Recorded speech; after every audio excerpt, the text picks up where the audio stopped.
poésie, cette fois sur le Corse, mais il avait aussi organisé pendant une saison des soirées des anges et des mots. Il a été combien de livres? Il y a au moins celui-là. C'est le seul. Je l'ai lu, c'est des souvenirs en et il est excellent. J'ai mis plein de petits signets pour retourner à ces endroits-là. Alors, merci. Bien.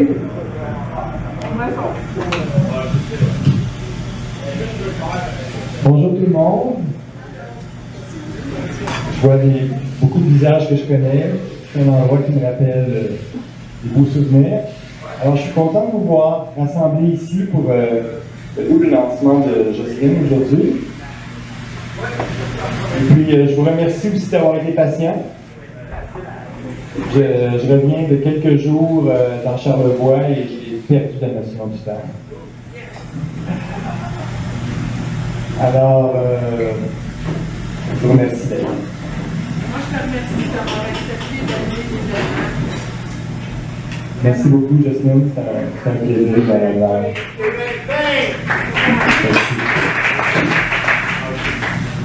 Je peux vous dire que ce lancement sera filmé par Maureen Moway ici, et il sera rendu accessible sur YouTube et Facebook sur la page de l'événement. Alors, comment ça va se dérouler? Il va y avoir des lectures tantôt, il va y avoir un lecteur et 5 lectrices. En fait, il y aura 6 lectrices, je vais corriger. Marie qui m'accompagne, Marie Roberge, qui est peintre, auteure et conteuse, a lu tantôt l'extrait que je devais lire. Elle aime beaucoup lire, elle aime rendre les textes sur scène.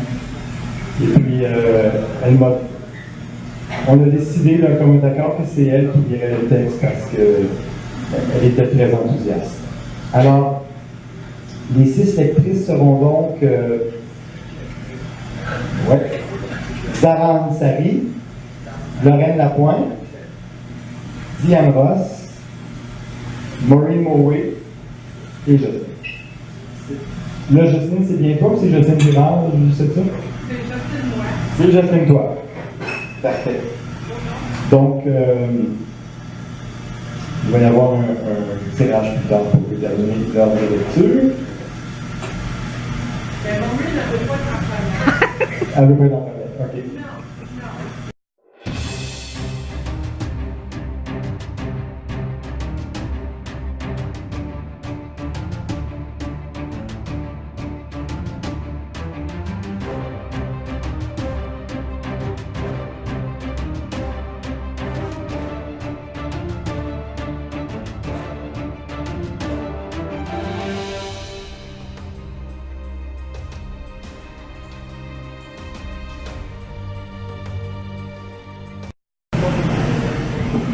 Donc, je récapitule l'ordre de lecture.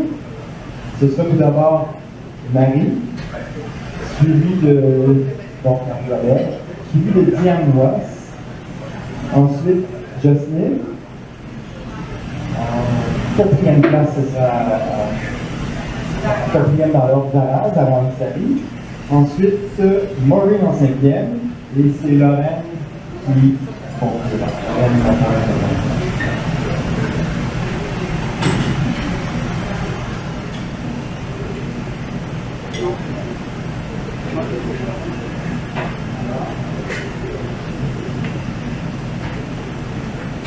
Avant d'entendre ces lectures, je vais vous dire un mot sur Puzzle. Puzzle, un polar, entraîne le lecteur dans un récit captivant, hors des sentiers battus, de Bécancour à Montréal, de 1930 à 1981. Suicide ou meurtre? Jacinthe décède le jour de son 30e anniversaire. Son fiancé, Jérôme, en état de choc, ne comprend rien. Le coroner a tranché. Suicide. Jérôme refuse cette conclusion et convainc son meilleur ami Jean de prouver le contraire avec l'aide de Ginette Lesage, une voyante. Les deux amis ne savent pas trop quoi penser des résultats. La journée fatidique ainsi recréée ouvre un éventail de possibilités. Faut-il faire le lien avec l'autobiographie de Jacinthe intitulée Puzzle? Qu'attend le détective Thériault pour reprendre son enquête? Jérôme et Jean retrouvent-ils la sérénité? Ils le veillent très bien. On en saura plus. Cependant, j'entrevue. Je vous attends peu.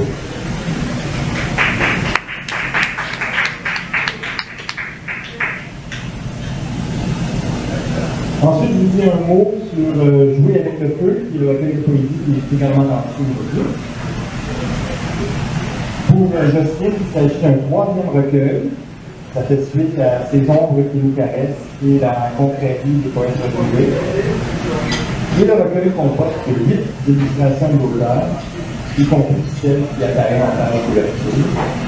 Et pour le résumer, une phrase, Jouer avec le feu, ça donne des frissons. Alors maintenant, Marie est prête. Marie va nous lire un extrait de Puzzle.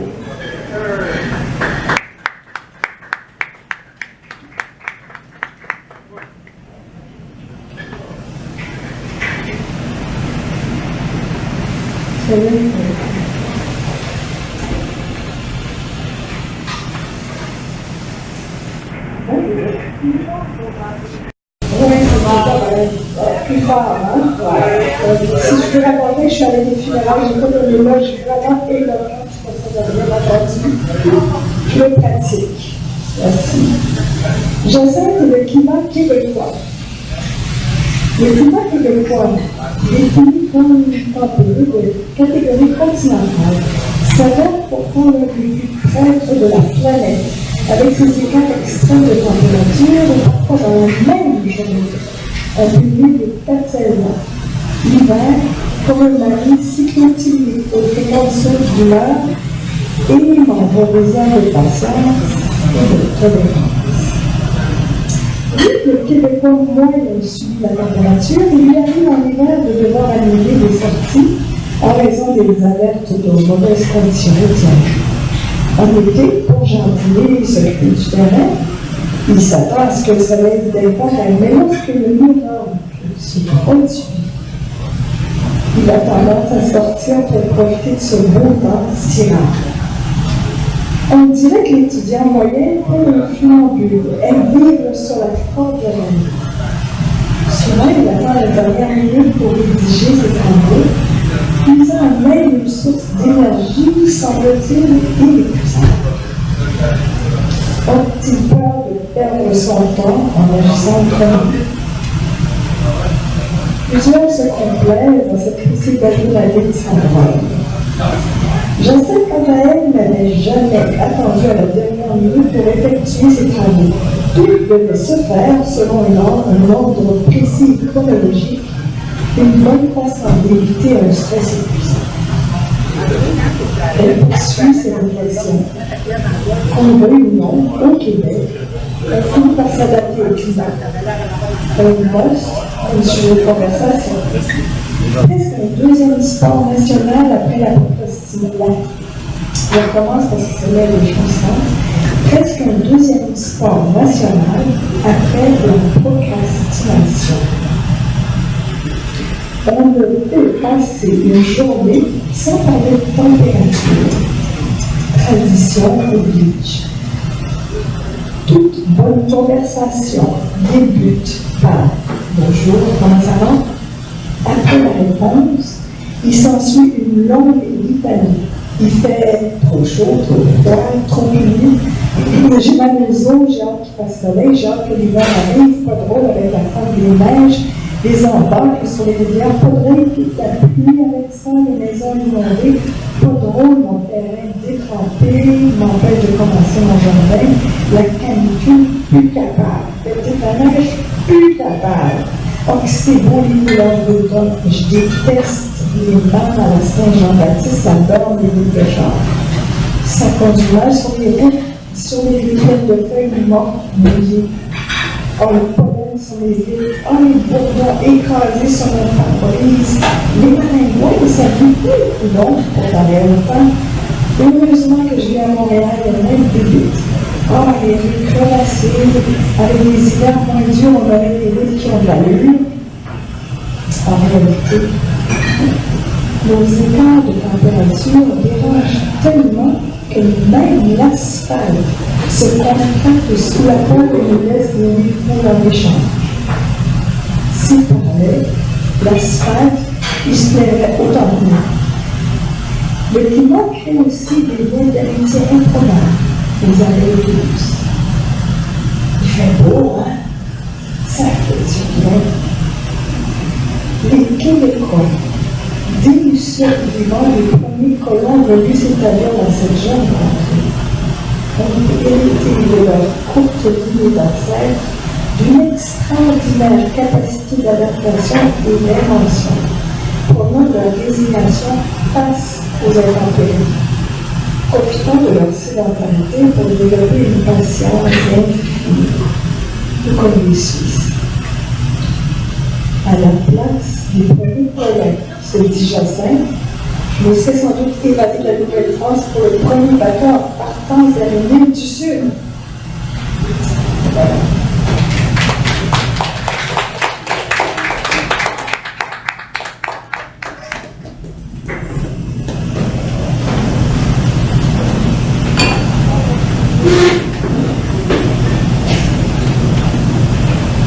Merci Marie, donc c'était Marie Robert,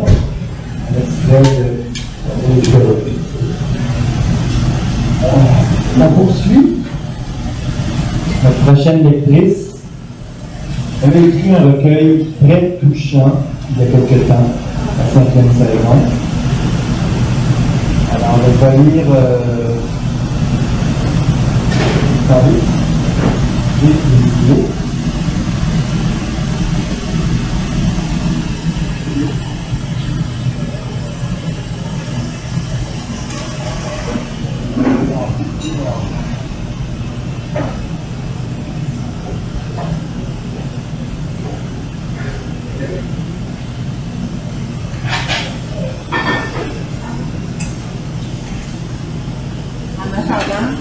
En attendant, voici ces deux livres, ces deux recueils. Donc, un livre sur la démence contemporaine. La démence contemporaine. Voilà. Bien qu'il m'avait fait ça.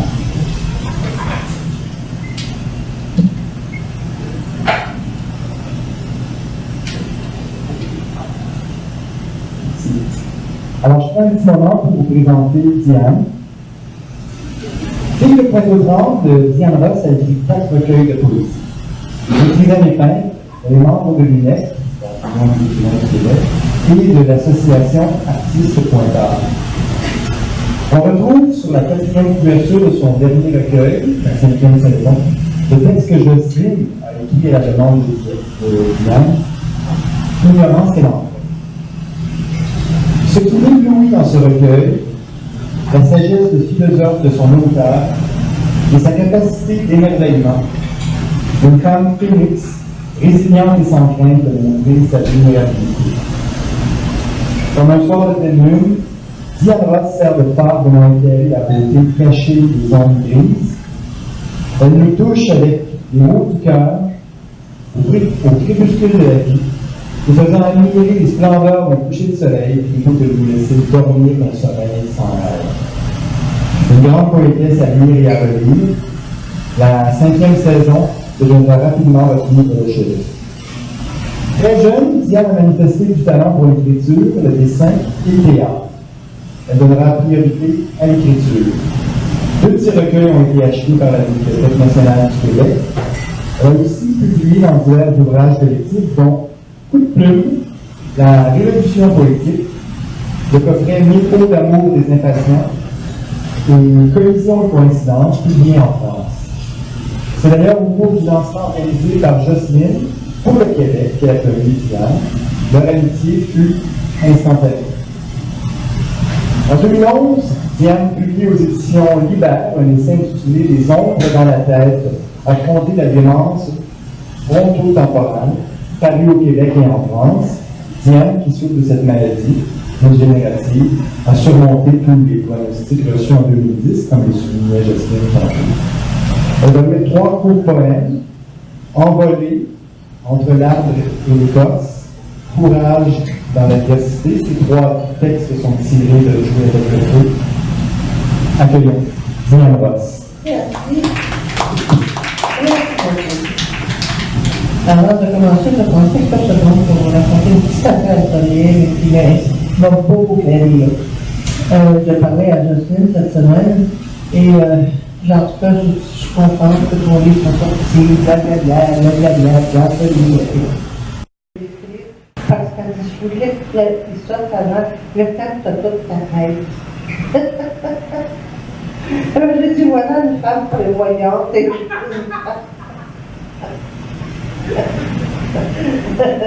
c'est parce que tu fais ça drôle. Voilà une femme prévoyante.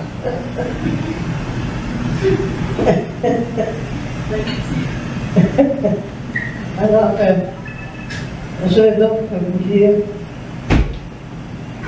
Envolé. Au printemps de cette vie, on porte tous en soi la promesse d'un avenir meilleur. Tout comme l'oisillon, nous sortons de notre coquille et apprenons à voler de nos propres ailes. Nous tombons souvent hors du nid. Roulons sur le gazon, pétillons, plein d'appétit, et maman nous nourrit. Sa chaude saison nous donne des ailes. Nous nous coulons auprès de nos souvettes. Faisons le grand plongeon, convolant en juste noces. Nous construisons notre nid, couvrons notre niché, la protégeons et l'instruisons. Lorsque la nature se prépare au sommeil, si l'amour ne bat pas de l'aile, ou s'il n'y a pas de pédébec, d'instinct on s'envole vers le sud, à la recherche de cieux plus cléments, où l'on découvre de nouveaux horizons. On prépare aussi notre nid avec soin. Pour mieux accueillir, nous protéger, on reconnaît la beauté des vers. On écrit surprise des envolées lyriques, la tête garnie de blancs flocons, au bas de l'aile, regard tourné vers le passé, tandis que le présent semble sans importance. On rêve de plus en plus aux anges. Ceux-là même qui, à la fin, nous prendront sous leurs ailes. Ainsi va la vie, attire d'elle.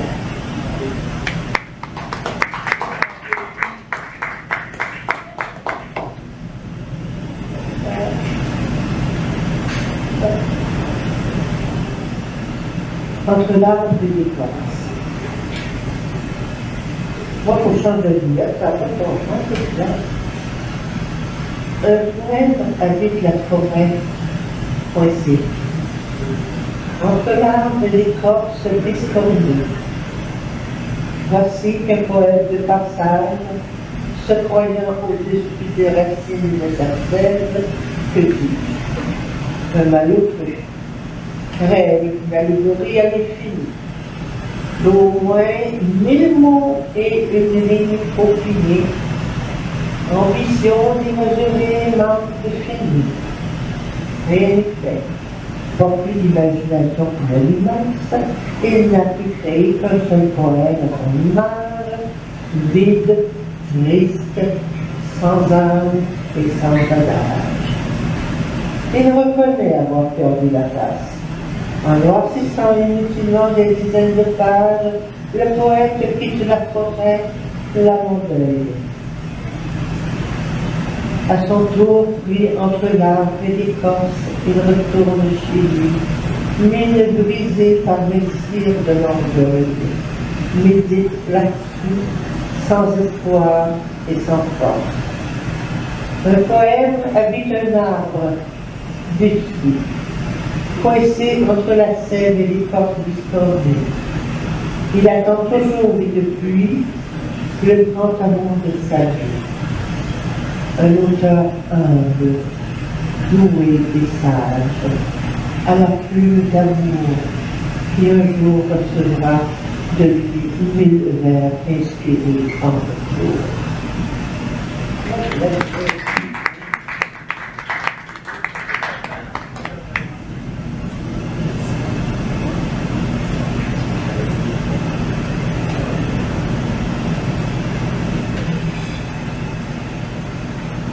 Courage dans l'adversité.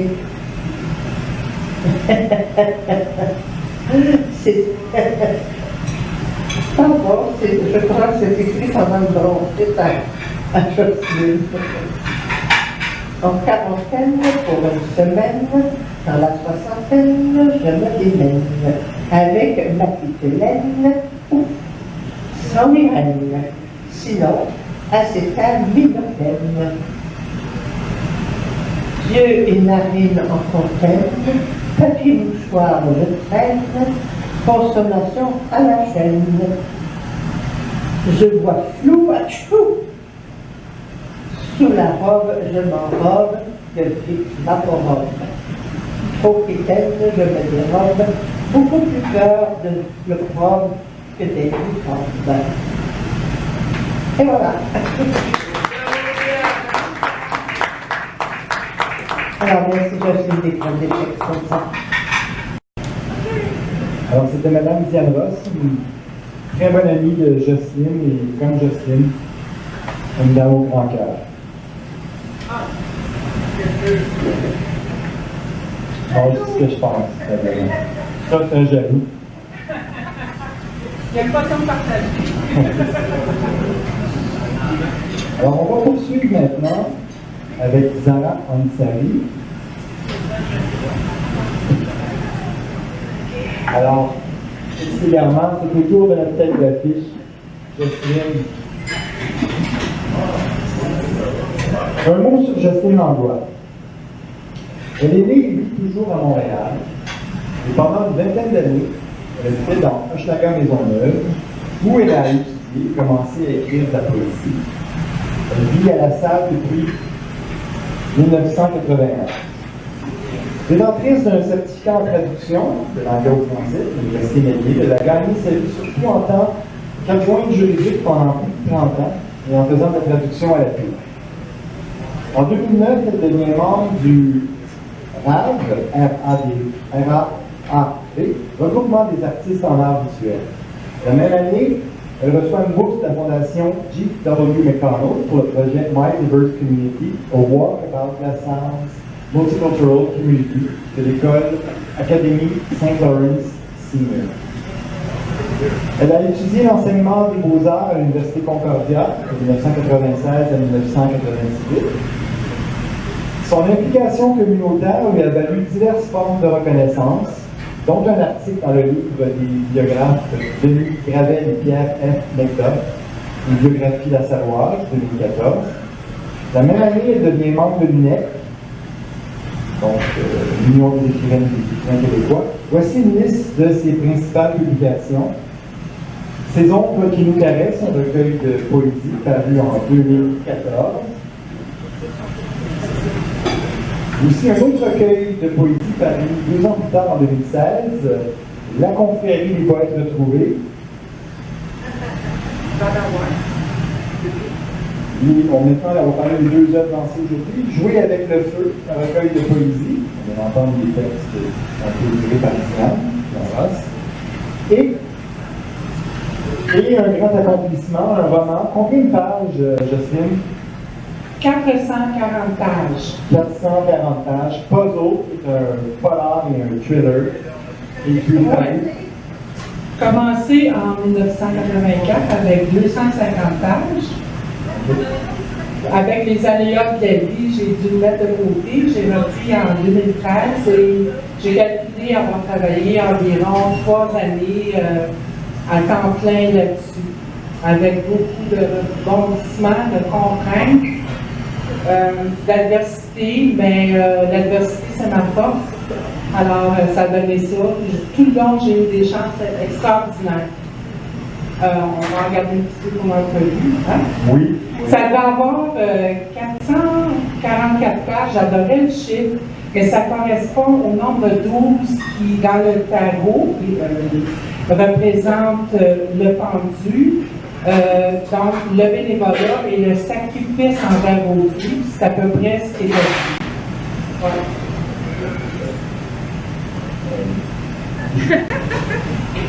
Jocelyne a publié des poèmes aussi dans les recueils collectifs, Collision et coïncidence en 2014, le tome 1 de la Révolution poétique en 2015, Ambassadeur de rivière en 2018. Je peux continuer longtemps comme ça? Est-ce que tu as des fourmis dans les jambes? Est-ce que tu as envie de maintenant? Ou, ouais. Denis pourra élaborer là-dessus. ouais, et creuser. Oui. C'est pas évident dans une occasion comme celle-ci. Il faut se vendre, il faut parler de nous, il faut s'envoyer des fleurs. Puis souvent dans les soirées de poésie, ma bio est oubliée. On me présente Jocelyne Langlois. Tous les autres avant ont été présentés. Fait que là, j'ai dit le paquet de choses. Mais il y a aussi qu'il y a beaucoup de membres de ma famille ici. Ça me fait énormément plaisir. Là, je commence à être émotive. J'ai chalé tout le monde depuis 30 ans sur ce roman-là. Il était temps qu'il accouche. Alors, Jocelyne, tu nous lis un texte inédit. Oui, et qui ne sera jamais publié non plus. Qui est composé d'extraits de puzzles et qui comporte des références à Émile Delisle, et c'est écrit comme une histoire dans une histoire. Exact. Jocelyne Langlois. Merci. Cette histoire débute en 1979 à Montréal, dans le district Red Light. Tous les mercredis soirs, il se fait appeler Francis. Sonia et lui se dirigent séparément vers un gîte haut de gamme, les tendres moments de Sherbrooke. Une pure invention de ma part. Pour ce faire, il passe devant l'ancien collège Mont-Saint-Louis, où Nelligan avait étudié du temps où il habitait tout près, sur l'avenue de Laval. Pendant que Francis prend un café avec Sonia, il lui parle de son amour de la poésie, surtout de Nelligan, son poète préféré, dont il possède le recueil d'œuvres complètes. Il a tout appris par cœur.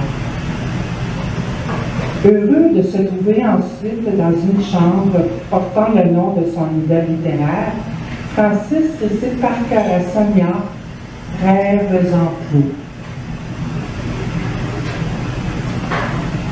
Enfermons-nous mélancoliques dans le frisson tiède des chambres, où les pots de fleurs de septembre parfument comme des reliques.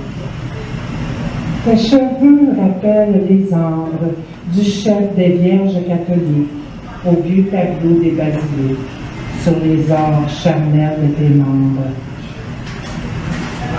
Ton clair rire des mailles éclate sur le vif écrin écarlate où s'incrusta l'ennui de vivre.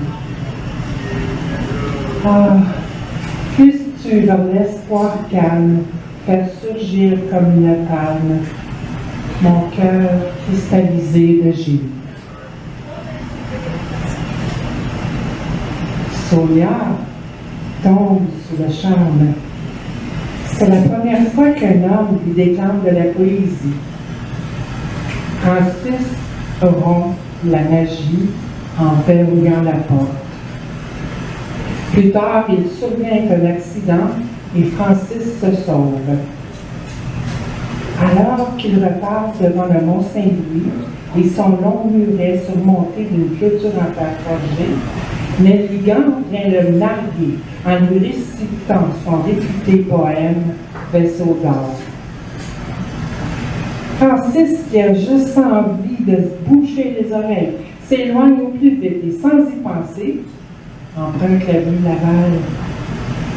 Il marche devant le 3492 où réside le cinéaste chez qui il a mangé dernièrement.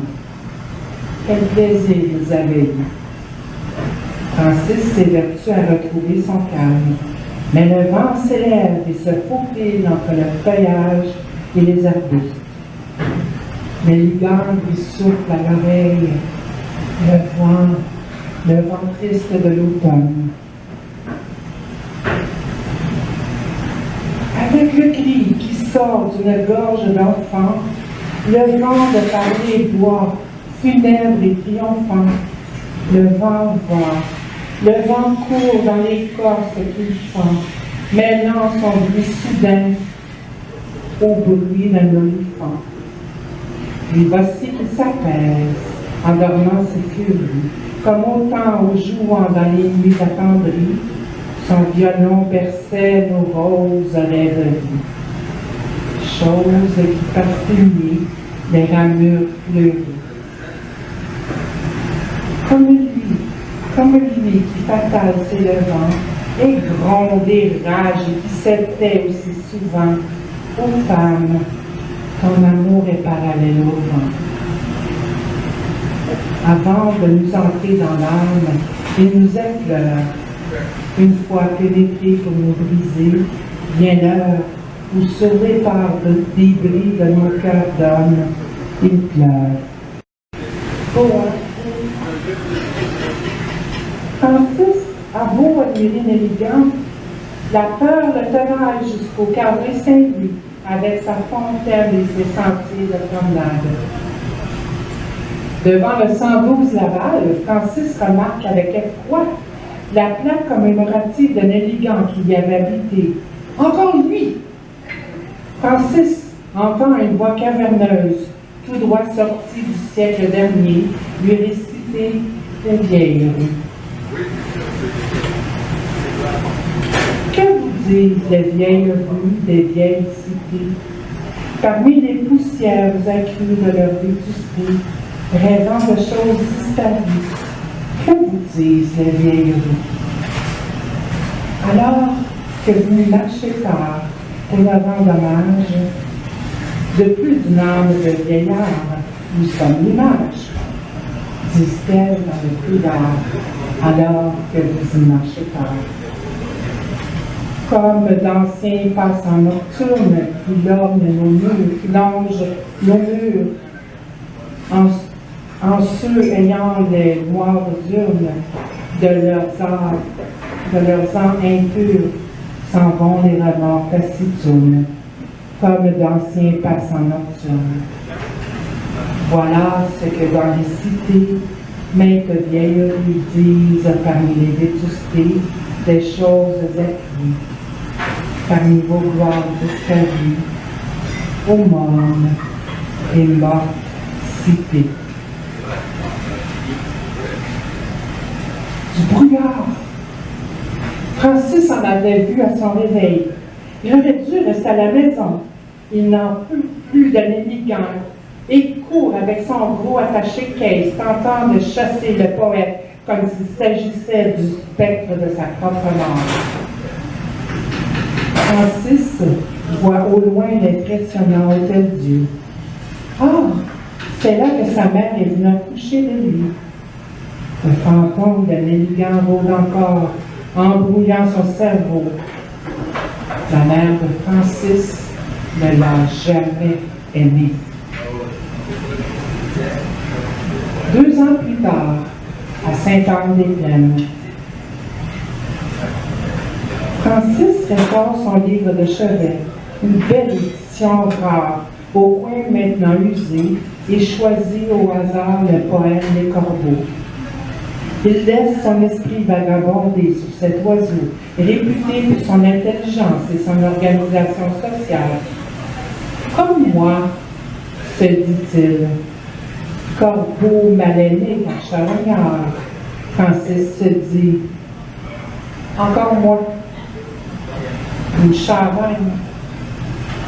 Il s'enferme dans un vortex négatif, son regard s'évadant par la fenêtre de sa cellule d'où il ne voit pas grand-chose. Un croassement le ramène à Van Gogh et sa dernière toile, Champ de blé sur les corbeaux.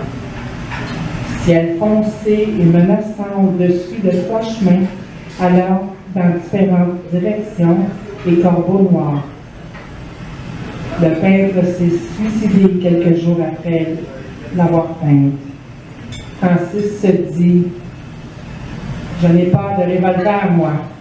Dans cette horrible solitude, seule la lecture me tient compagnie. » Les corbeaux. J'ai cru voir sur mon cœur un essaim de corbeaux en pleine lande intime avec des vols funèbres et qui passaient au clair de lune et de flambeaux. Lugubrement, comme en cercle sur des tombeaux et flairant un régal de carcasses de zèbres, ils planaient aux frissons glacés de mes vertèbres, agitant à leur bec une chair en lambeaux. Or, cette proie échue à ces démons de nuit n'était autre que ma vie en lot, aux ennuis vastes qui vont, tournant sur elle, ainsi toujours, déchirant à large coup de bec, sans quartier, mon âme, une charogne éparse au champ des jours, que ces vieux corbeaux dévoreront en entier. Francis vient à peine de terminer sa lecture qu'un gardien vient le chercher pour le conduire chez l'aumônier, ayant quelque chose à lui remettre et qu'il accepte. Un colis contenant les lèvres de sa mère et qu'il n'avait jamais ouvert. Merci.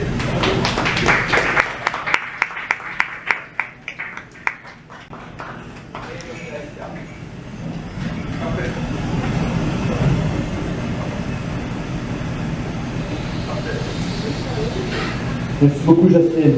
Jocelyne Langlois. On poursuit avec les lectrices invitées. La prochaine lectrice se définit comme une poète engagée, écrit 4 recueils, en plus d'avoir participé à des collectifs. On peut se procurer certains de ces recueils en version PDF gratuitement en la contactant sur les réseaux sociaux. Elle est aussi une artiste visuelle et elle illustre elle-même la page couverture de ces recueils. Elle écrit et peint depuis l'adolescence. Pour elle, c'est une nécessité, une question de survie. Et malgré cette timidité, elle participe à beaucoup de prestations sur scène. C'est un plaisir pour elle de vous lire les textes de Jocelyne, qui a fait l'honneur d'un lycée poétique. Alors, nous accueillons Zara Ansari et elle va lire Jouer avec le feu du recueil éponyme. Zara. Merci, c'est drôle parce que je l'ai avec moi, parce que je suis très spirituelle, son poème est spirituel, alors ça c'est parfaitement. Linda Wai s'est formée à partir de 5 volcans. Boucliers ayant fait éruption de manière séquentielle, les uns recouvrant partiellement les autres. J'ai oublié de vous dire le titre du poème, s'appelle Jouer avec le feu, légende d'amour sulfureux. Donc il y a le koala éteint, le Mauna Kea en sommeil, le Ualale en sommeil, Mauna Loa actif, Kilawa actif. Ceux qui bouillonnent, se contorsionnent et tourbillonnent, étonnent, insufflent le chaud désir passion, celui coupant la respiration. Vulcain arrivé au mi-temps de la vie, de cette vestin au visage attendri, vient lui offrir les fruits de son labeur, un présent carré de mille couleurs. Son cœur lui apporte l'île d'Hawaï de Polynésie et son parc formé de 5 volcans d'une force titanesque et aux forces puissantes léguées par Gaïa Terre, mer, source de vie, Vulcain en éruption. Vesta termine sa réclusion, tous les deux succombent en pamoison. Entre dieux et déesses, flamèches et allégresses, de leur jeu de séduction sans entrave s'écouleront en fusion de longs couloirs de l'âme. Certains jours, par besoin de répit, les dieux deviennent koala qui gît, en Oulale ou en Mauna Kea endormi, par la voix de Circé l'enchanteresse. Au milieu de la nuit, parfois se font réveiller en Degawa des scènes sans en mémoire, à cause de la toute-puissante Pélé régnant en déesse consacrée au mont Kilauea et Mauna Loa. Maîtresse de leur destinée, Pélé ordonne aux deux amants enflammés de déverser de longues coulées de troublant magma rougeoyant. Émergeant lors des profondeurs de la terre, d'impressionnantes veines ininterrompues sorties tout droit de l'enfer, roches en fusion devenues des squatmes de rocailles foncées ou de longues bandes satinées, formées de braises bordées de noir, impressionnantes de jour comme de soir, telles des dentelles tordues, déchiquetées, craquelées, fissurées, boursouflées. On dirait une lettre dantesque, corps adagé, dévasté aux dimensions gigantesques. Chute de l'air de l'esprit, et pourtant si salvatrice, ayant formé cette île de vent, de l'océan au fil des ans, continuant cette terre de feu en un fertile lieu. Ce magma aux lueurs ardentes dévale la pente jusqu'à l'océan. Incapable de s'arrêter, il se libère en s'y noyant, amérissant un fracas enfumé dans la splendeur de la vague déferlante, bourgeonnante, frémissante, flux et reflux incessants, lui caressant les pieds pour l'éternité. Neptune sermonne descend en larmes, je t'avais prévenu, et lancé de hauts cris d'alarme, tu n'as rien voulu entendre sur ton île. Vous deux et votre parc de volcans aviez défié l'œil de l'ouragan. Comment avez-vous survécu au cœur de l'orage menaçant? Et Vesta de lui répondre au lieu de se morfondre. Je l'ai rendu meilleur en refroidissant ses ardeurs. Il m'a rendu plus forte en partageant la puissance de son feu ardent. Je porte en moi, c'est peu connu, la déesse Pélé, ainsi que la magicienne Circé. Jamais elle n'hésite à envoûter Vulcain, empêchant son cœur d'exploser.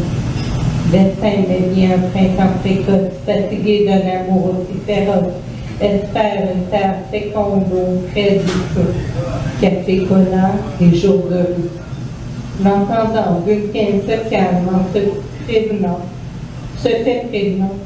Mauna Loa et Kilauea incandescents, deux monts unis par les liens de sang, devenus à tout jamais âpres de volcans.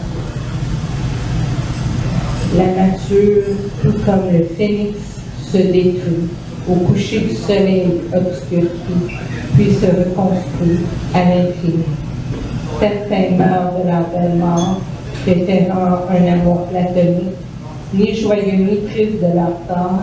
Pour d'autres, la passion en grand secret entretient un amour sulfureux, ravivant la flamme à tout jamais.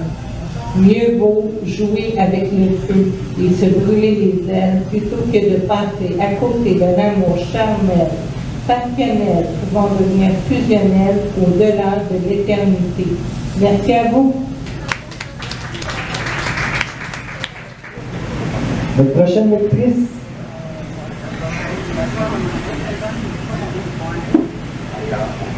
C'est une femme qui jongle avec une multitude d'intérêts, dont la poésie, l'écriture et ses capsules sur YouTube. De jour, elle est technicienne à la veille. Ensuite, viennent les responsabilités d'une maman. Elle tricote ses passions à travers tout ça.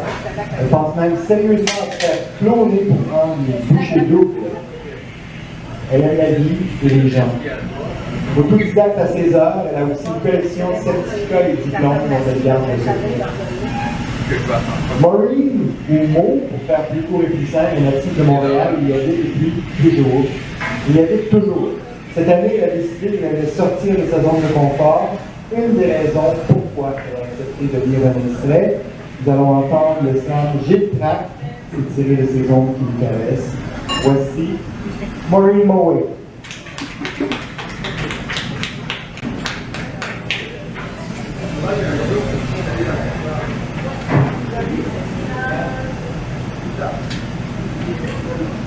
J'ai le trac.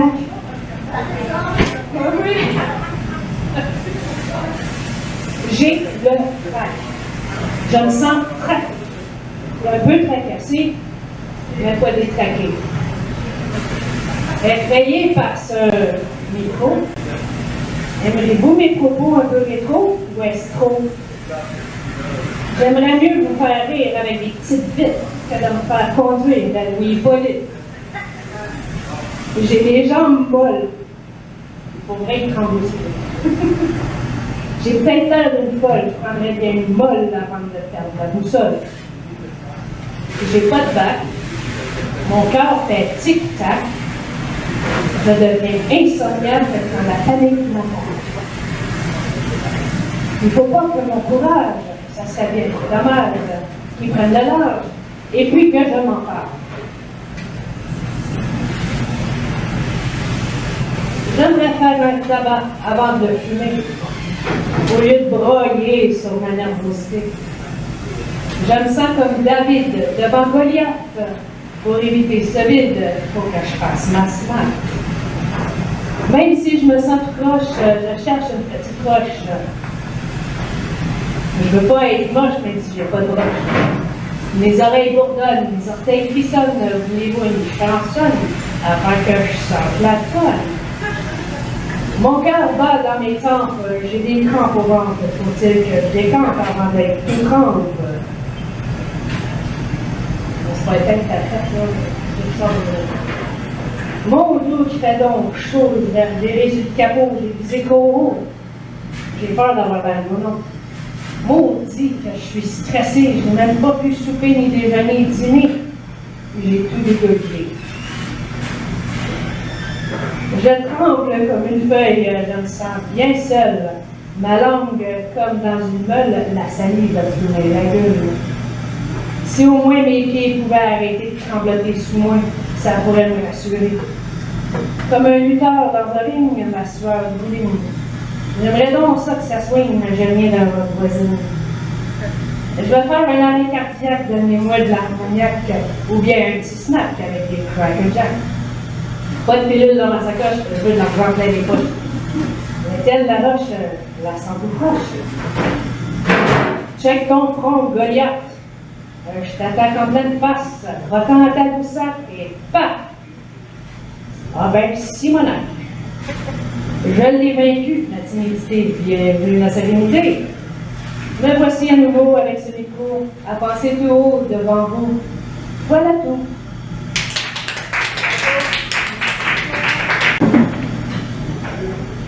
C'était Maureen avec un tract habilement maîtrisé. On peut l'applaudir. La dernière et non la moindre. Écrit depuis l'enfance. Trouvant son inspiration sur les rives du fleuve Saint-Laurent dans Charlevoix. Bercé par le bruit des vagues. Le bruit des vagues. Ouais. Bercé par le bruit des vagues, elle écrit ainsi ses premiers poèmes et chansons. Elle entreprend des études en communication et en théâtre où elle parfait ses talents d'auteur et d'interprète. Pour elle, la scène, c'est l'extase et la vie l'entraîne ailleurs. Elle écrit longtemps en secret sur des cahiers et griffonne des textes un peu partout. Les années 2000 l'amène à Paris où elle organise et participe à des réunions entre poètes. Elle fonde un forum d'écriture. En 2013, elle est publiée dans la revue L'Embarcadère de la Société littéraire de Charlevoix, Pelletier-Jean-Pierre. La boucle est bouclée. En 2015, elle écrit en collaboration avec Béatrix Delarue un recueil de poésie intitulé D'une mère à l'autre, grâce auquel les deux co-auteurs bénéficient d'une résidence d'écriture à Sorges en France, où elle travaille sur un roman historique, toujours en cours d'écriture. Avec des poèmes et nouvelles, Lorraine collabore à des ouvrages collectifs, à la revue littéraire Le Grelot, il donne des prestations sur scène à Paris, Toronto et Montréal. Vendredi soir, elle interprétait Piaf et Barbara dans le spectacle. Lorraine fait toute une scène à Lunette sur des textes de Denis Morin. Nous allons donc entendre Neigitude et Bipolaire, et c'est tiré de Jouer avec le feu. Voici Lorraine Lapointe, ma caméra. J'ai eu un petit incident vendredi avec une chaise. J'ai renversé en bas de la scène. Alors, vu que j'ai eu ce petit incident, je mets la chaise devant moi. On prend pas de chance.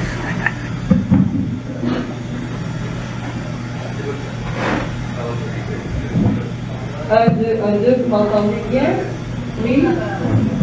Je ne sais pas si je vois quelque chose, mais je vais essayer. Alors, je vais commencer avec Bipolaire. Et puis, je pense que vous avez été clair. Alors, je commence avec Bipolaire. Y a-t-il des bipolaires parmi vous? 1, 2, 3, go. OK. Alors, Bipolaire. Et il y a une... Si vous achetez le recueil, vous allez voir la belle toile juste à côté. Alors, vogue ma peine par l'air versé, comme la marée de mes amours repart, revient chaque jour. Mon esquif, amarré dans une eau claire de saphir, ondulément douce par le zéphyr, le vent l'a emporté, fin de l'amour d'été. Il m'appelle. Sur un nuage, je flotte plus haut que l'Everest. Lui, venu se coller sur moi tout l'automne. Donc, il m'aime. Givré d'amour, l'ivresse me soulève. Nous partirons à la conquête du monde. Un jour, son regard de glace me fait glisser en plein hiver et me blesse brutalement. L'amour pèse sur mes épaules avec une lourde noirceur. Absence de caresses et froideur à faire durcir des coulées de volcans. Je m'endors, la mort dans l'âme. Ciel, qu'on m'oublie à tout jamais. J'ai rêvé au printemps, la vie m'appartient. Je reviens à la vie, je souris.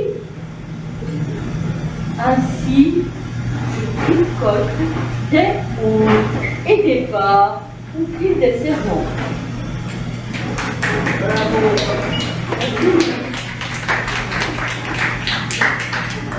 Quand le mari apprécie, tout va.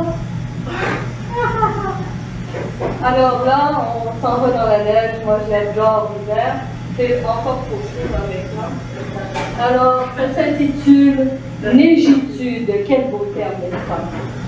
Moi j'ai bien aimé, c'est pour ça que je le Alors, Neigitude, c'est un très vieux texte retrouvé par Jocelyne, c'est elle qui l'avait écrit, mais elle l'a retrouvé, probablement tapé au plus tard dans la vingtaine, puisqu'elle y a reconnu les marques de sa vieille machine à écrire Brother. Elle l'a à peine modifiée, mais elle le trouvait de cette façon. Alors allons-y pour la Neigitude. Quand je marche sous la neige le soir, et que je lève la tête, je me sens comme au centre de l'univers tout noir. Les deux pieds sur ma planète, la tête dans les nuages. Les flocons, avant de toucher le sol, deviennent des étoiles en visite sur terre. Je me sens bien au milieu du cosmos, dans le silence prodigué par ce tapis foulé de mes pas. Même si je vois de la vapeur sortir de mes narines, je n'entends pas le bruit de ma respiration. Les voitures demeurent, elles aussi silencieuses sur la mousse blanche. Déambulant hors de ma tanière, j'entends, grisé par cette magie naturelle, le fil de mes pensées. Tombe la neige immaculée, recouvrant aussi la trace de mes pas. Le temps d'une pause, je lève encore les yeux vers le ciel, tirant la lampe pour goûter à quelques molécules de cosmos. Ivre de manière naturelle, je marche sans but pour le plaisir de me sentir une avec la galaxie. Étincelle divine, libre, légère, je deviens à mon tour un flocon représentant plus que de l'eau gelée, neige pure, belle, innocente, cristalline. Tu me portes à rêver. Redescendu sur terre, j'aperçois quelques arbres voyant sous le fardeau de ce manteau devenu trop lourd. Mes lèvres aussi. J'invente le mot neigitude pour désigner l'amour de la neige. Elle se change parfois sous l'effet du vent violent en dragon blanc, crachant des étoiles lumineuses et refilant des vapeurs célestes, gelant sur son passage sentiers et avenues, herbes folles et arbres forts. Nul ne peut vaincre ce monstre, on ne peut qu'espérer et attendre, puis réparer les dégâts en attendant le printemps. La vie renaîtra. T'ai-je assez dit que je t'aimais?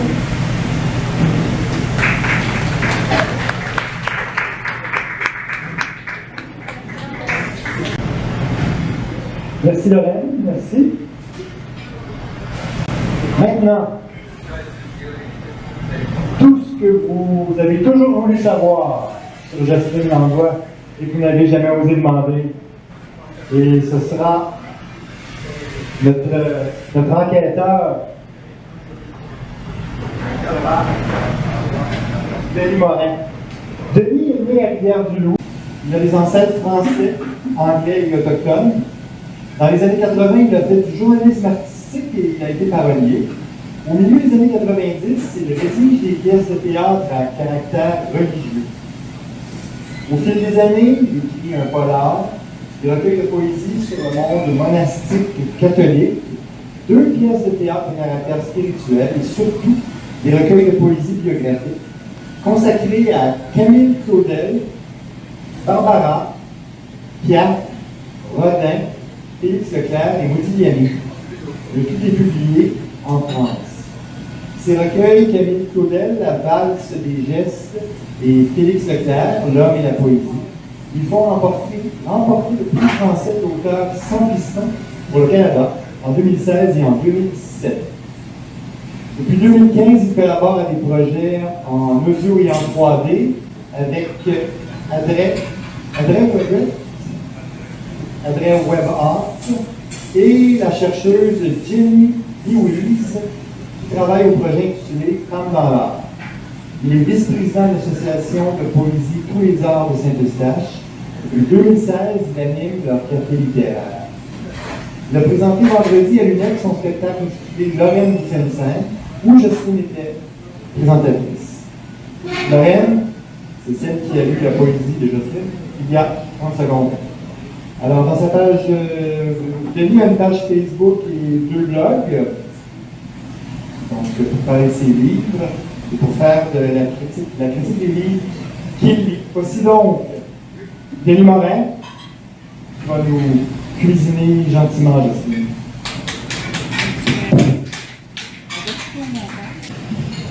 Je pourrais, le temps qu'il s'installe, je pourrais déjà poser la question à savoir, bon, on sait que tu fais de la peinture, on sait que tu écris de la poésie, et là, tu arrives avec un roman.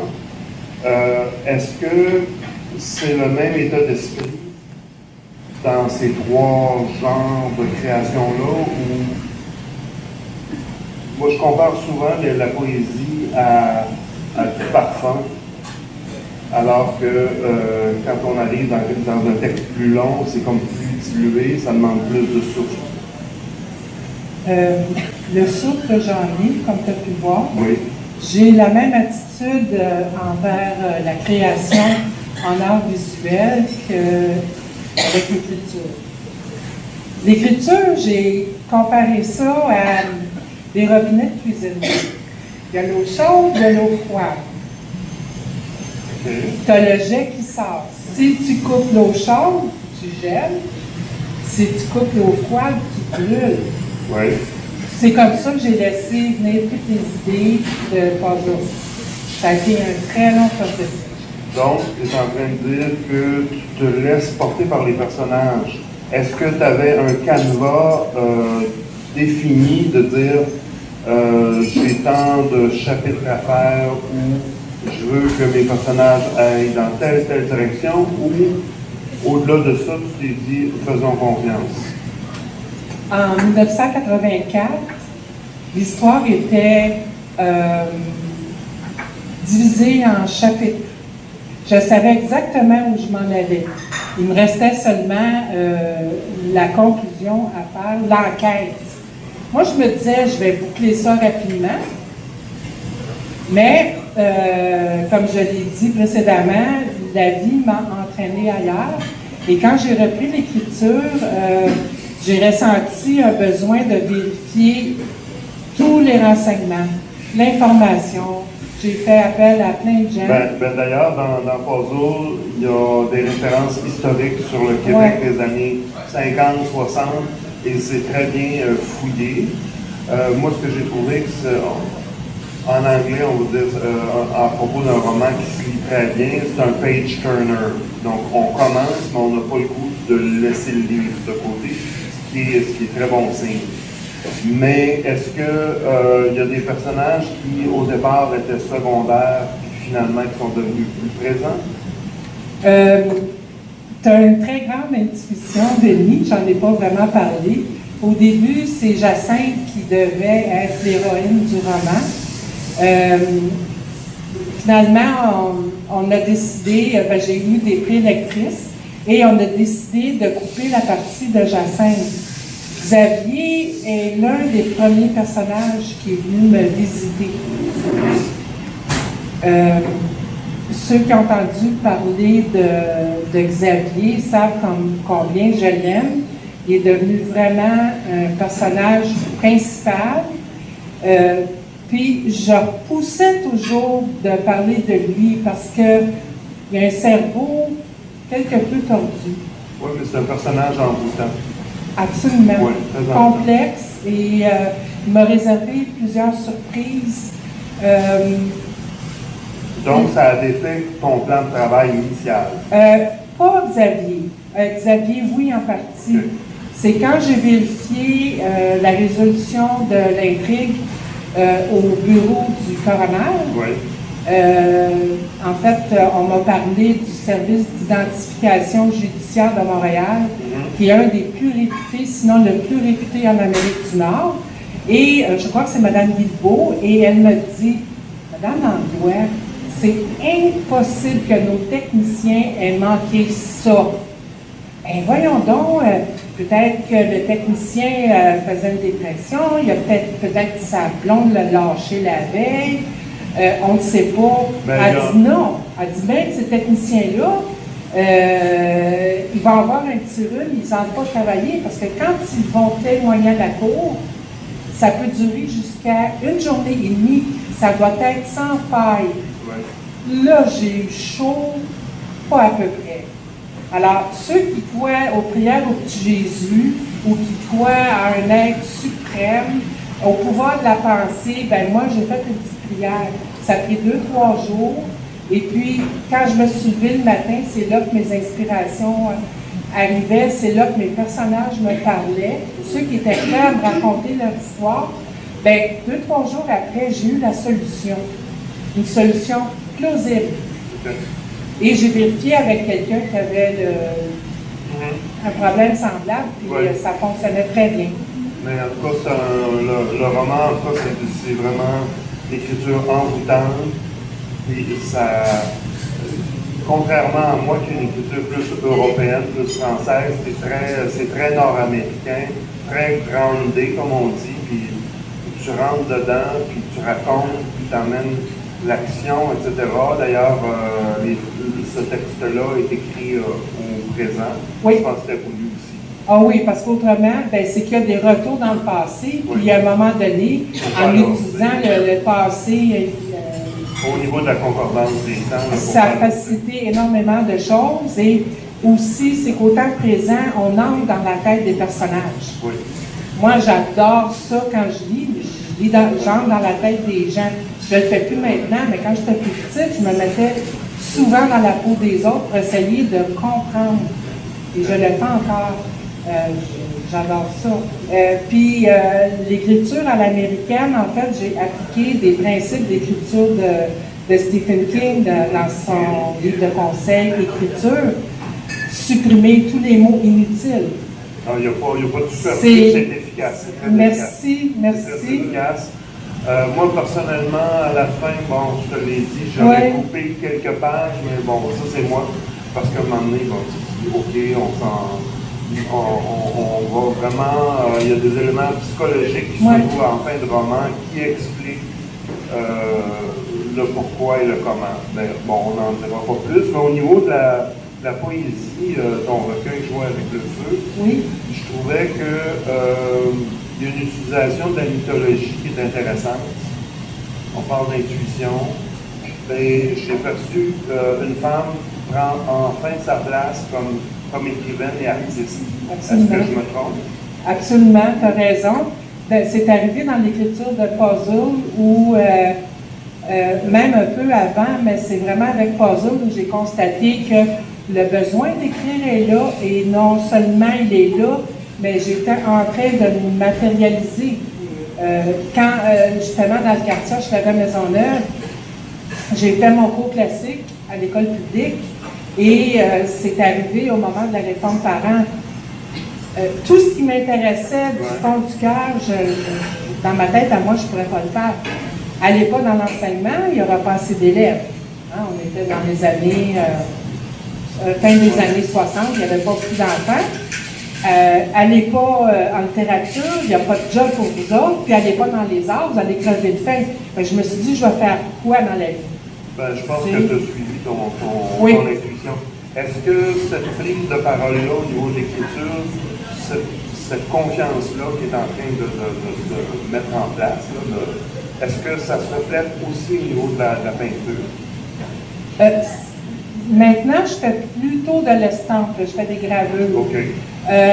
Ça fait longtemps que je n'ai pas peint à l'huile, et je suis convaincue que la confiance va s'installer. Maintenant, j'ai un problème de vision, le strabisme, qui fait en sorte que je ne vois pas toujours, pour les détails fins, le pinceau touché à la toile, comme tout le monde. Alors, bon, je travaille autrement. À l'encre de Chine, je peux parce que c'est une pointe métallique, mais le pinceau plie tout ça. Et ici, il y a mon Louis là, qui est à la table. Je pense que Louis te supporte beaucoup dans tes projets. Louis, il y croit beaucoup. Louis, c'est un gros nounours. C'est un gros nounours, c'est un gros bougon, mais je suis une personne complètement transformée. Quand je l'ai connu, j'étais discrète. Nina pourrait le dire aussi. Mais c'est un artiste aussi. C'est un grand artiste, absolument. Et puis, j'étais toujours en retrait. Mais lui me poussait dans le dos. T'es capable, chouchoute, vas-y. Oui, puis j'ai osé, la première lecture publique que j'ai faite, je tremblais, ma feuille tremblait, puis avec mes yeux croches, c'était compliqué à les rendre. Tout tremblait, puis c'est avec ça que ça m'a inspiré pour Gilbert. En termes de projet, si on conclut avec ça, qu'est-ce qui s'en vient dans les prochains mois ou dans les prochaines années? J'ai un projet de recueil de poésie qui est presque prêt. Il y a eu le mois de la poésie, le NAPONO, National Poetry Month, que le recueil a déjà une soixantaine de pages. J'ai d'autres projets d'écriture.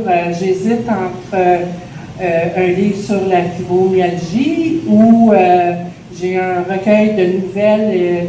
Pas des nouvelles, c'est des histoires vécues Un peu dans le même ton que Puzzle, avec de la précision sur les détails, un côté humoristique, un côté tendre, un côté dramatique.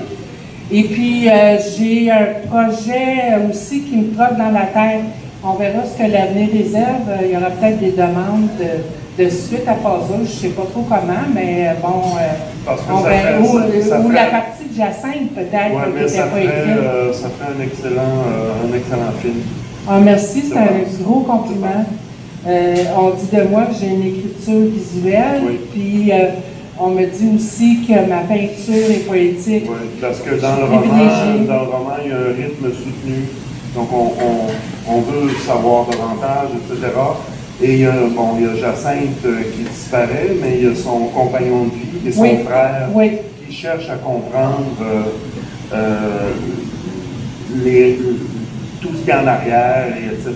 Donc, pour eux, la disparition de Jacinthe est un meurtre. Donc, ils cherchent à comprendre pourquoi et tout le reste. Et c'est vraiment très captivant. Donc, Merci. je vous recommande cette lecture. C'est tout. Merci. J'en ai profité aussi. Moi, j'étais intervenante en prévention du suicide et j'étais coach, donc ça donne aussi des notions un peu comment on peut reconnaître les signaux d'alarme, par exemple. Alors, je dis, j'ai donné le meilleur de moi-même dans ce livre-là. J'ai tendance à me dire, j'écrirai plus jamais un livre de cette nature-là. J'ai l'impression qu'il y a peut-être un ou deux personnages qui risquent Oui, hein? de revenir plus tard. Ton intuition est excellente, alors je vais voir ce que ça va donner. Oui. Bon, ben, Puis je te remercie beaucoup d'avoir accepté de mener une entrevue. On le fait rapidement, Oui. mais c'est agréable. Et puis, s'il y a des gens qui ont des questions à poser, ben, vous pourriez le faire aussi. oui, bien. Je ne suis pas romancière du tout, mais il y a une question que je me suis posée depuis toujours, je pense, depuis que j'ai commencé à lire. Quand j'entends un auteur dire « Oui, mais c'est parce que Sébastien me disait, Sébastien étant un personnage. Oui, quand Sophie me disait, là je suis perplexe et je me dis comment ça se passe? » Merci Diane, c'est une excellente question. De ma vie, je n'ai jamais vécu ça. Je vais donner un exemple. J'ai ma manière pour me défiler, je m'assois. Puis un matin, j'ai entendu, par exemple, la phrase l'abîme profond dans lequel nous vivons. J'ai transformé un petit peu, je me suis dit, mais qu'est-ce que ça veut dire? Finalement, c'était, je l'ai entendu dans ma tête. Moi, je suis un auteur qui entend dans ma tête. C'est pas, je suis pas, c'est l'intuition. Je suis en contact avec autre chose que je ne juge pas. Alors, je ne savais pas à quoi m'attendre. Ben, c'est que dans le fond, les C'était comme personnages, dicté par les les personnages. personnages sont comme des êtres vivants, Ouais. comme des gens qu'on connaît. Et eux, ils nous reconnaissent aussi. Donc, c'est ça. Un autre matin, je me suis levée et puis ça disait que la force soit avec toi. Ben c'est ça, j'ai pensé, bon, son nom, je l'avais sur le bout de la langue, il est parti, le satellite-popette, Claude Stéven. Je dis, bon, ben, est-ce que c'est ça? Non, j'ai fait des recherches et puis finalement, ça correspondait à la Guerre des Étoiles, Star Wars, qui justement sortait à ce moment-là, c'était le deuxième film. Ben encore là, j'ai laissé couler l'eau chaude, l'eau froide, les deux en même temps. Et c'est par la suite que j'ai coupé. C'est vrai que dans Puzzle, les éléments de l'époque dans laquelle Jacinthe est, etc., on est vraiment dans les années 70 à certains moments. Et c'est vraiment ce que Jocelyne amène comme élément historique et sociologique. C'est vraiment cette époque-là. Et puis ça, c'est au niveau tant du roman historique que du roman polar dans une époque définie. c'est important de respecter ça parce que sinon le lecteur il décroche. C'est ça. D'où l'emploi du temps présent pour être capable de se retrouver. Je me suis posé des questions. Moi. Il me parle pour le vrai. J'ai été adjointe juridique. Moi, je tapais très vite. Je faisais du dictaphone, je faisais de la sténo. Mais là, le personnage, il y en a un qui était toujours devant moi. J'en ai un autre qui était derrière moi. Et je me sentais exactement comme du temps où je faisais du dictaphone, de la transcription. Il me dictait chaque phrase. Alors, des fois, c'était tout mélangé. Moi, je faisais le tri après. L'inspiration, c'est une chose, mais le travail, j'ai pris minimum 1 an pour faire la réécriture, pour faire la révision, pour faire la correction, etc. Puis bon, Denis a fait la correction en dernier aussi. Il a trouvé quelques petites coquilles, mais les personnages vraiment me parlaient. Il y a un autre tantôt, je me suis levée, puis mon Dieu, Xavier me harcelait. Pourquoi tu n'écris pas tout de suite sur moi? Là, la première fois, je lui ai dit, écoute, je veux te donner toute l'importance qui te revient. Il revient à la charge. J'ai dit, je garde le meilleur pour la fin. À un moment donné, et Louis est habitué avec ce genre de confidence. Bon, en tout cas, j'ai dit, Louis, Xavier était derrière moi. Il m'a menacé de me tuer. J'ai pédalé en titi. J'ai dit, ben écoute, fais ce que tu veux, tu n'as pas me tuer, mais qui va raconter ton histoire? Alors, quelques jours plus tard, je me suis levée et là, c'était le temps. Parce que j'entrais dans le cerveau ésotérique d'un meurtrier, d'une personne tordue. C'est qu'elle a eu la capacité vraiment de se mettre à la place de chacun des personnages. Oui. Et au niveau psychologique, c'est très fin, c'est très sensible. Et ça se tient, tout se tient. Et il y a des documents qui arrivent à certains moments dans le livre pour donner un éclairage. Puis là, on dit, ah, OK, on avance. Avec Jérôme et Jean. Ils ont eu beaucoup de difficultés. Donc, c'est vraiment très captivant. Très captivant.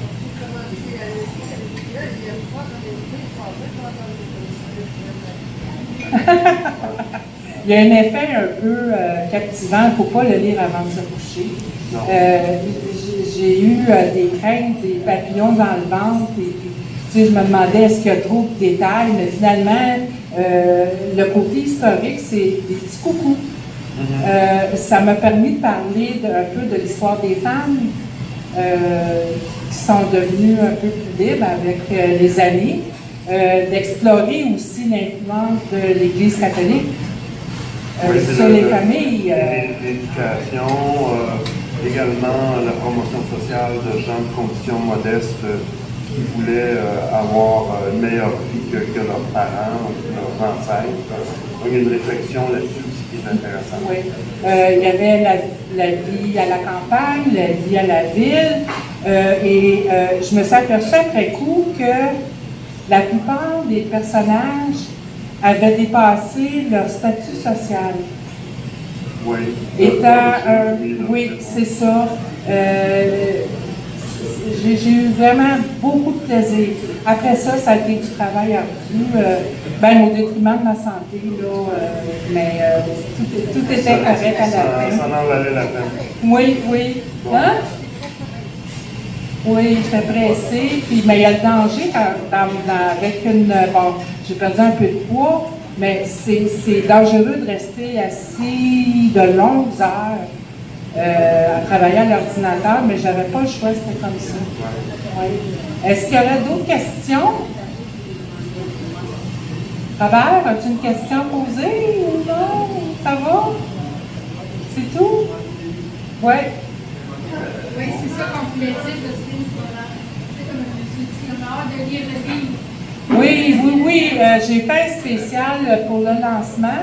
Quand j'étais à l'UNEC, oui, Diane. Ah, OK. Tu as juste levé la main?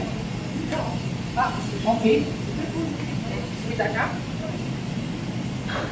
La question est la suivante. Je sais que tu as très bien ficelé tes informations dans ce livre-là. Puis, je me suis souvent posé la question, quand un auteur communique avec différentes personnes ou différentes instances pour avoir des informations, comment il est reçu au prime abord?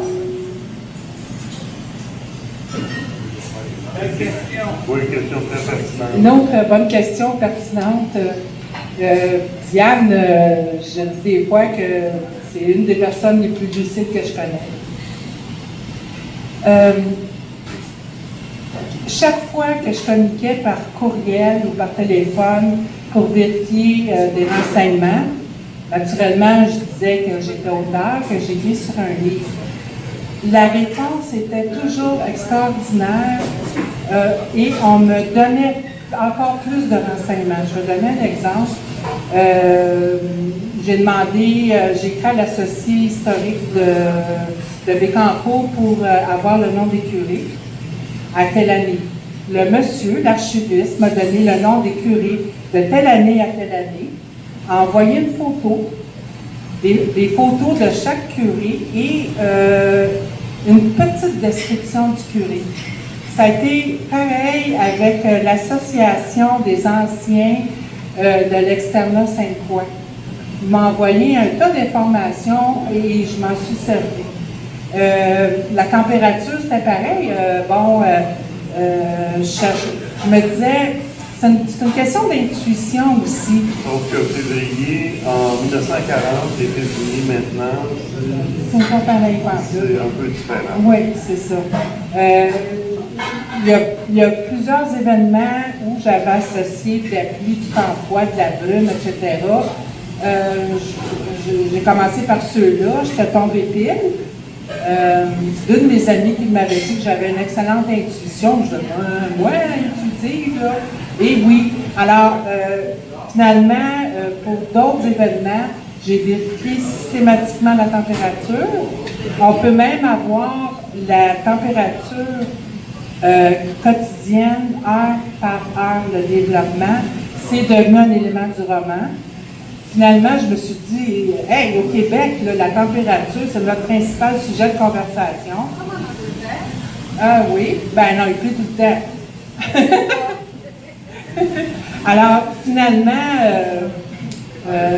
j'ai modifié le début du roman. Tu te souviens, tu avais lu le début, tu me disais, tu avais été tellement diplomate à me dire que franchement, le travail, le don, là, il y a trop de mots, c'est trop long.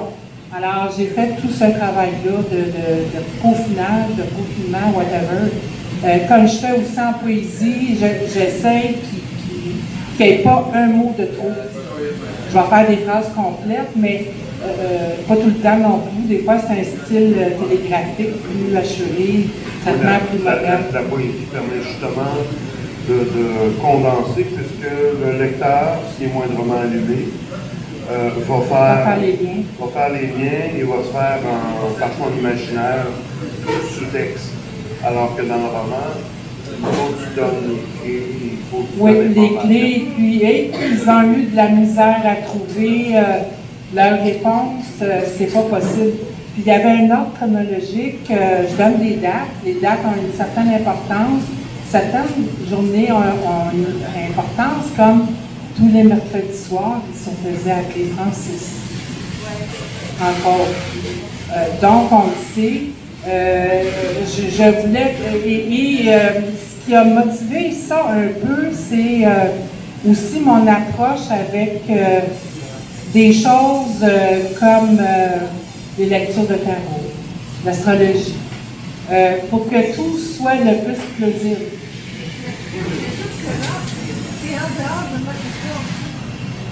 C'était quoi ta question? C'était sa question, la question de Diane, c'était à savoir comment un auteur était reçu. Et puis J'ai répondu, moi j'ai reçu des réponses extraordinaires. Pas du tout. Pas du tout. J'avais une foi absolue et j'avais comme une assurance d'écrivain. Je suis écrivain. C'est à partir de ce moment-là que je me suis identifiée comme, à mes yeux comme écrivain. Est-ce qu'il y a des journalistes qui ont été approchés ou ça c'est Ça va venir, je vais démarrer cette campagne-là. Je vais me reposer un peu avant, là, parce que j'ai beaucoup d'événements. Ça va se faire cet automne, je croise les doigts. Je vais commencer par le journal local. Et puis ensuite, je vais probablement engager une relationniste parce que je trouve que ce livre-là a un potentiel énorme. On ne connaît jamais la réaction du public. Puis un petit coup de pouce de la presse écrite, ça peut aider, ou la télévision, la radio, je veux dire, sky's the limit. C'est ma vie. Puis à un moment donné, je me suis dit, j'étais convaincue que j'étais venue au monde pour faire ce livre-là, que c'est pas pour rien qu'en 1984, il ne pouvait pas se terminer. Il aurait été moche, moi-même, je l'aurais trouvé plat. Sauf qu'avec le recul, des fois, on gagne en expérience, en maturité, etc. Puis oui. Donc, en assurance, en savoir-faire. Oui. Oui. Oui. Il y a une longue liste de remerciements à la fin du livre. J'ai pensé à tout le monde qui m'a donné les renseignements dont j'avais besoin. C'est un travail d'équipe. Tout le monde ici, on va te souhaiter le mot de Candron merci beaucoup. Pour ton roman et ton dernier recueil. Puis on va attendre la critique que tu vas faire dans ton blog. Oui, je devrais faire un billet sur le puzzle et aussi sur le recueil. Et sur ton blog qui s'appelle? C'est poésie, écrivain, etc. Je l'avais mentionné, de toute façon, je mets mes articles en ligne généralement une fois semaine sur les médias sociaux. C'est très, très intéressant. On découvre de nouveaux auteurs. Sur les médias sociaux, sur Facebook, oui. Oui.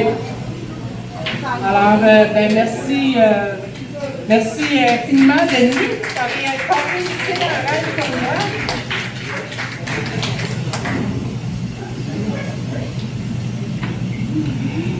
Merci beaucoup, Jocelyne et Denis, pour cette belle entrevue. Oui. Alors,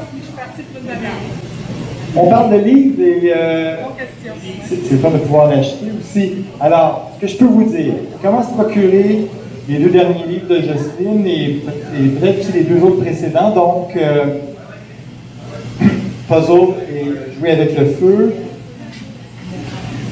Donc, 3 livres, sous peu seront en ligne, chez Archambault et Renaud-Bré, et probablement aussi disponibles sur place, c'est à confirmer bientôt. En tout temps, les livres sont sur le site en ligne, le site internet de Distribu Livres. Ensuite, si n'importe quel des 4 livres qui vous intéresse, vous pouvez communiquer par Messenger avec Jocelyne. Elle va faire 4 salons du livre bientôt, la semaine prochaine à Gatineau. Je ne sais pas, il y a une programme. Ok, ah oui, c'est vrai. Donc, il y avait Gatineau au programme la semaine prochaine, ça reste à voir. Il y aura l'Estrie à la mi-octobre. Elle sera au salon du livre de l'Estrie le 14 de 10h à 13h. Elle sera à Montréal entre le 14 et le 18 novembre, c'est à confirmer pour les dates exactes. Et aussi à Québec en avril, entre le 10 et le 14, c'est à suivre. Ces 2 derniers, donc Puzzle et Jouer avec le feu, sont disponibles dans près de 40 librairies indépendantes réparties aux 4 coins du Québec. À Montréal, on peut le trouver à la coop du Collège de Maisonneuve à Montréal. Et des détails à suivre en France, à la FNAC, via Amazon.fr. Je pense que ça fait le tout. Alors, j'en arrive aux remerciements. Alors, on remercie évidemment Raymond Vigé et tout le personnel du bistrot. Raymond est toujours très généreux pour tout ce qui est culturel. Donc, toute l'équipe complète, les cuisiniers, les serveurs, tout le monde. Ted Steele, technicien de son. Merci beaucoup, Ted. Maureen, qui a fait qui a joué le rôle de vidéaste. Nos lectrices, donc Zara Ansari, Lorraine Lapointe-McNamara, Diane Ross, Maureen Moway, Marie Roberge, évidemment Jocelyne, Denis Morin pour l'entrevue. Je vous remercie le public parce que sans vous, ça ne sert à rien de faire des événements. Alors, merci beaucoup.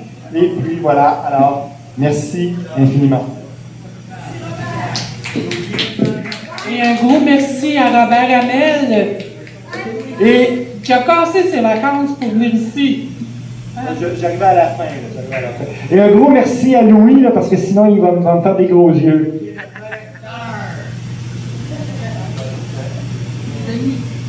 Denis. Merci. Merci, bye-bye. Ted, on te remercie aussi. OK. Il manquait une lectrice au lancement de Jocelyne Langlois. La lectrice manquante est Jocelyne Girard. Elle avait envoyé un message à Jocelyne Langlois disant qu'elle devait s'absenter pour des raisons d'ordre familial. Sa fille s'est blessée gravement au dos et est alitée. Jocelyne Girard est chez sa fille pour le week-end pour s'occuper de sa fille et du bébé du nom de Marianne. Elle était très déçue car elle s'était si bien préparée pour lire les extraits de Figures de proue et si heureuse de partager les moments de bonheur de ce lancement double. La famille passe avant tout, alors nous vous souhaitons, Jocelyne Girard, tous que votre fille se rétablisse le plus rapidement possible.